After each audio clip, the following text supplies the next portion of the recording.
A mundet njeriu të pendohet kur bën zina? A mund të kthehet në rrugën e Zotit dhe vepra të mira të bëj?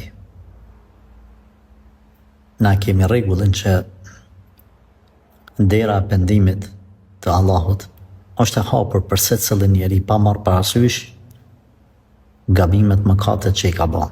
Edhe nëse mëkatet e tij kanë mri kupën e qiellit, mëshira e Allahut është më e madhe se sa këto mëkate.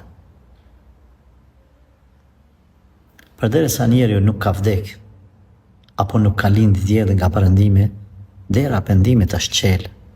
S'ka njeri në botë që mund të ta ndaloj ty të pendohesh, apo të t'i humb shpresat nga pranimi i pendimit, apo të thotë ty Zoti s'ka me ta falë. Por kjo nuk është nxitje për me bon amoralitet e pastaj me thonë ajtë pendohu. Por nëse një njeri ka gabu këtë mëkat shumë të madh e ka bon, ne e motivojmë që prap kthehemi në rrugën e Zotit. E nga ana tjetër, a garantojmë se Zoti e ka pranuar pendimin? Jo, nuk garantojmë. Na nuk guxojmë me i thonë s'ta pranon ty Zoti, po edhe nuk guxojmë me i thonë ta ka pranuar ty Zoti sigurt. Ai duhet jetoj tërë jetën mes frikës edhe shpresës.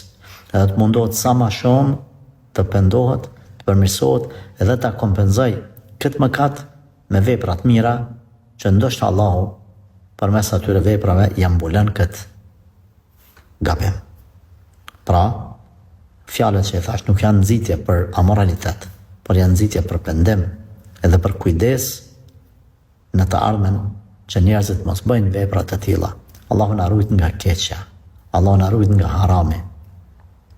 Allahu na përmirësoft, na bëft faqebardh, të pastër, të dinjitetshëm, me frikë, me respekt, me faqebardhësi para Allahut fuqiplot.